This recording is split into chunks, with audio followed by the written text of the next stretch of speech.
আসসালামু আলাইকুম। এইটিন বাংলার গ্রামগঞ্জের খবরে সবাইকে স্বাগত জানাচ্ছি। আমি ভাবনা আহমেদ। শুরুতে বিআরবি কেবল সংবাদ শিরোনাম। সংকট মোকাবেলায় চট্টগ্রাম বন্দরে ৬টি জাহাজ থেকে জ্বালানি খালাস কার্যক্রম চলছে। বাংলাদেশের জলসীমায় রয়েছে আরও ৪টি জাহাজ। মাদারীপুরে আধিপত্য বিস্তারকে কেন্দ্র করে হত্যার ঘটনায় ৪৫টি বসত ঘরে অগ্নিসংযোগ ও লুটপাট। এলাকায় উত্তেজনা, আইনশৃঙ্খলা রক্ষাকারী বাহিনীর টহল জোরদার।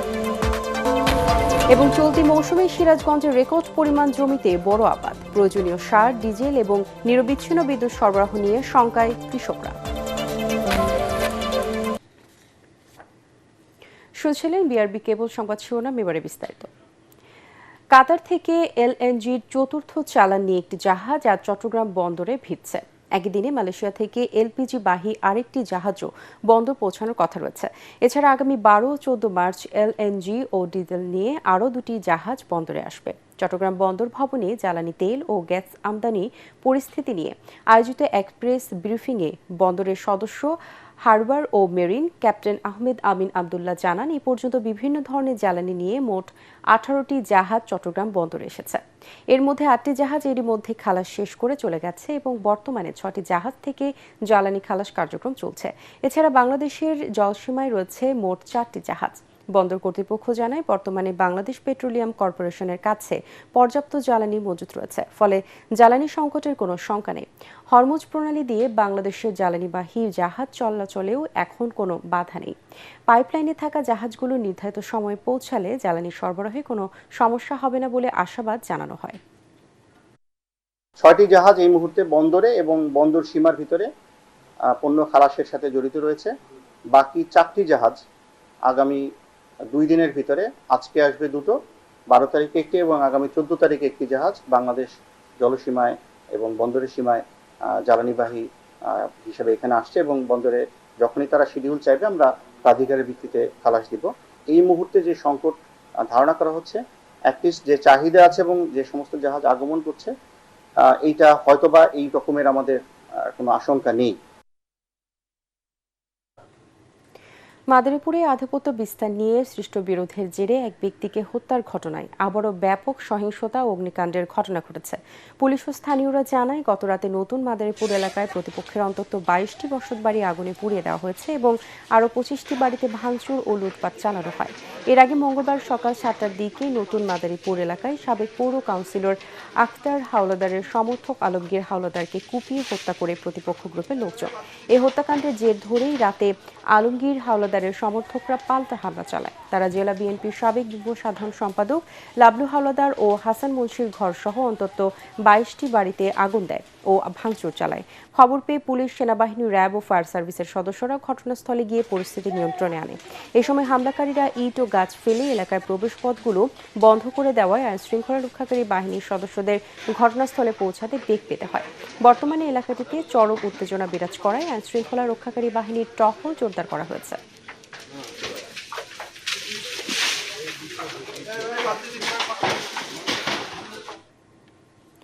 চট্টগ্রামের সীতাকুণ্ড উপজেলার জঙ্গল সলিমপুর এলাকায় প্রশাসনের পূর্ণ নিয়ন্ত্রণ প্রতিষ্ঠার দাবি করেছে পুলিশ। দীর্ঘদিন ধরে সন্ত্রাসীদের অভয়ারণ্য হিসেবে পরিচিত বিস্তীর্ণ এই পাহাড়ি এলাকায় নিরাপত্তা জোরদারে র্যাব ও পুলিশের দুটি স্থায়ী ক্যাম্প স্থাপনের পরিকল্পনার কথাও জানিয়েছে আইনশৃঙ্খলা বাহিনী।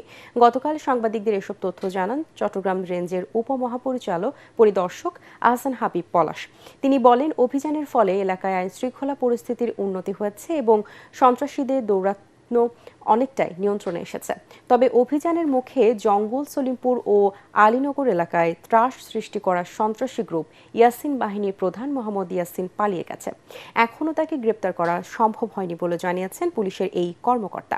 এর আগে সোমবার ভোরে ভারী সরঞ্জাম নিয়ে জঙ্গল সলিমপুর এলাকায় যৌথ অভিযান শুরু করে আইনশৃঙ্খলা রক্ষাকারী বাহিনী। অভিযানে কিছু অস্ত্র উদ্ধার এবং 15 জনকে আটক করা হয় বলে জানা গেছে।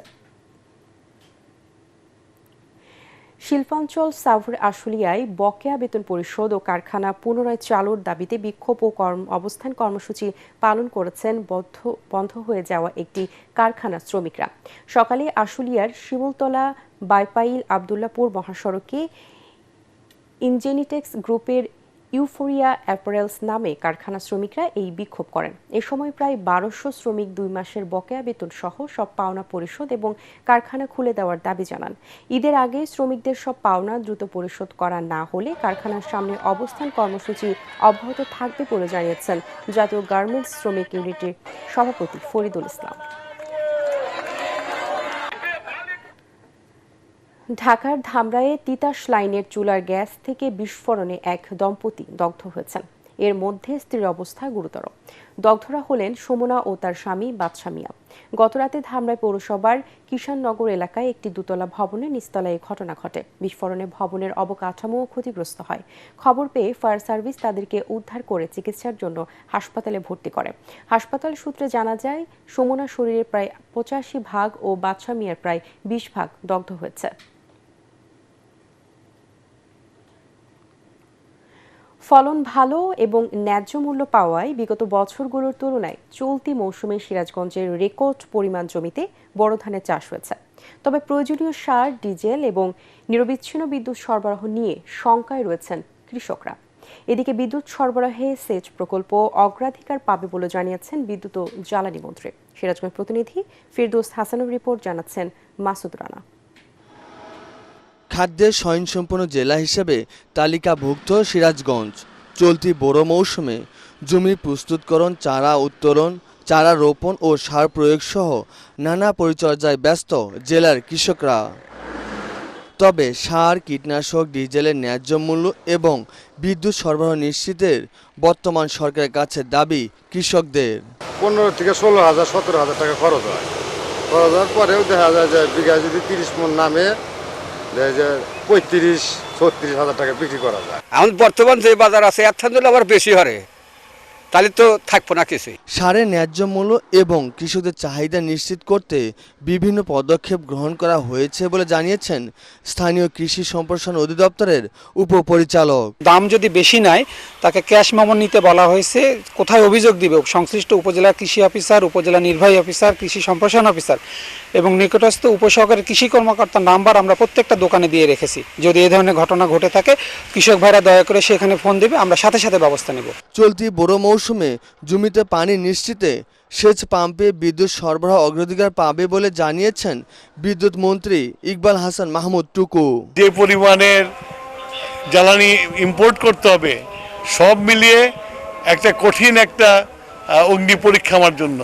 আমি চেষ্টা করছি আপ্রাণ কিভাবে এটাকে ম্যানেজ করে জনগণকে সুফল দেওয়া যায়। সিরাজগঞ্জ জেলায় চলতি মৌসুমে ১,৪১,৭৫৫ হেক্টর জমিতে ধান চাষের লক্ষ্যমাত্রা নির্ধারণ করা হয়েছে।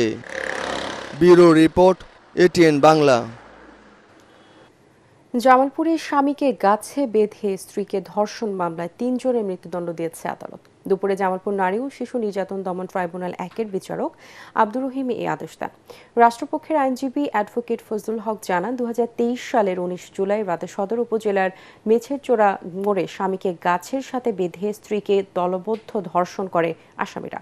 এই ঘটনার পরদিন ধর্ষিতা গৃহবধূ বাদী হয়ে সদর থানায় মামলা দায়ের করেন।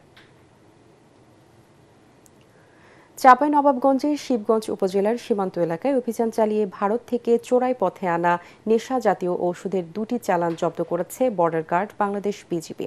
এ সময় আলিম নামে এক চোরা কারবারিকে আটক করা হয়। গতরাতে জেলার সোনা মসজিদ ও চকপাড়া সীমান্ত এলাকায় পৃথক ২টি অভিযান পরিচালনা করে বিজিবি। অভিযানে মোট ৪২৭ বোতল ভারতীয় নেশা জাতীয় স্কফ ডিএক্স সিরাপ এবং ৩,১৭০ পিস টেনসুইন ট্যাবলেট জব্দ করা হয়। ৫৯ বিজিবি ব্যাটালিয়নের অধিনায়ক লেফটেন্যান্ট কর্নেল গোলাম কিবরিয়া এসব তথ্য জানান। চাঁদপুরের হরিণা ফেরিঘাটে মাদক বিরোধী অভিযান চালিয়ে একটি কাভার্ড ভ্যান থেকে ২,০০০ পিস ইয়াবা উদ্ধার করেছে মাদকদ্রব্য নিয়ন্ত্রণ অধিদপ্তর। এ ঘটনায় গাড়ি চালক বাবুল হোসেন ও হাসান শিকদার নামে ২ জন আটক করা হয়েছে।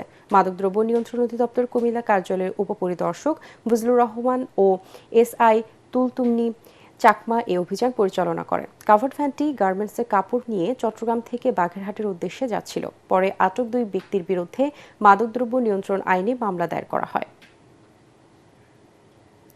ঈদ উল ফিতর উপলক্ষে পিরোজপুরে চলছে শেষ মুহূর্তের কেনাকাটা। জেলা সদর সহ 7টি উপজেলার বাজারগুলো এখন সরগরম ক্রেতাদের পদচারণায়।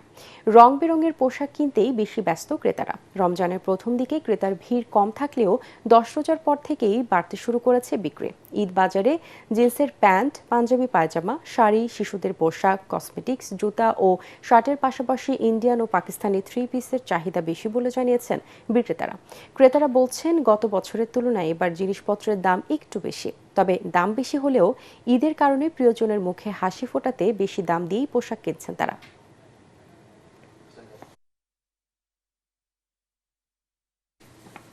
পরবর্তী সংবাদ দেখার আমন্ত্রণ জানিয়ে এখনকার মতো শেষ করছি। এটিএন বাংলার সংবাদ ইউটিউবে দেখতে ব্রাউজ করুন youtube/ATN বাংলা নিউজ। ধন্যবাদ সবাইকে।